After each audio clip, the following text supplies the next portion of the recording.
एक शब्द पूरी सृष्टि को पलट दे और देवता घुटने टेक दें। ऋषि मुनि गंधर्व चीख उठे और मृत्यु भी आपकी आज्ञा को माने।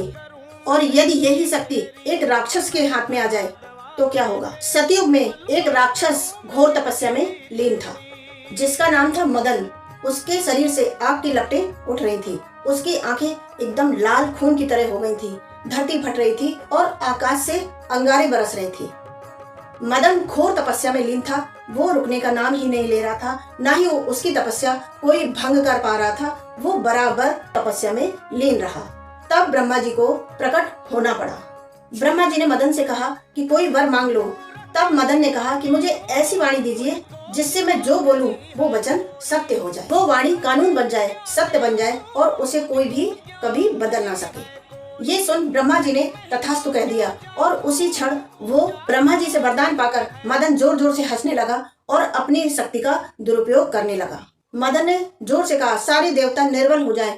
उसी क्षण इंद्र का वज्र हाथ से गिर पड़ा। उसने कहा, सारे मानव मेरे दास हो जाएं और सारे ऋषियों की तपस्या भंग हो जाए। एक शब्द वो बोलता और सारे देवी देवता भयभीत होकर कांपने लगे। कोई शस्त्र काम के नहीं थे, कोई उपाय काम का नहीं था। बस सारे देवी देवता यही रटने लगे और देवी को मनाने लगे कि हे आदि शक्ति मुझे बचाइए। उसी समय एक घटना हुई। हरिद्रा सरोवर का जल खौलने लगा, उबलने लगा। पीला सरोवर काला होने लगा।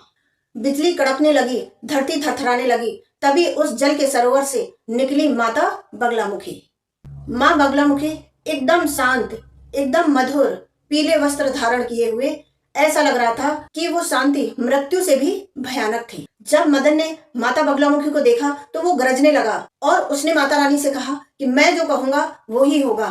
पर उसके शब्द उसके कंठ में ही अटक गए। उसकी जीभ बाहर को निकल आई और उसके शब्द लुप्त हो गए। एक ही क्षण में माता बगलामुखी ने उसकी जीभ को बाहर निकाल लिया। उसके शब्द टूट गए और उसका जो वरदान था वो निष्फल हो गया। ये देख मदन की आंखों में भय दिखाई देने लगा और वो थरथर कांपने लगा। तब माता रानी की आवाज गूंजी और उन्होंने कहा, जब शब्द अहंकार बनते हैं तो उन्हें मौन कर दिया जाता है। जो वाणी अधर्म बोले उसे रोकना ही धर्म है। माता की कृपा सारे संसार पर बरस गई। उसी क्षण सारी सृष्टि ने एक संतोष की सांस ली।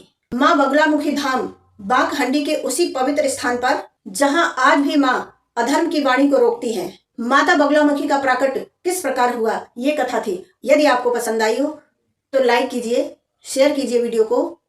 अभी तक आपने चैनल को सब्सक्राइब नहीं किया है तो प्लीज कर लीजिए। ऐसी ही नई नई कथाएं जानने के लिए जुड़े रहिए मेरे से। राधे राधे, धन्यवाद।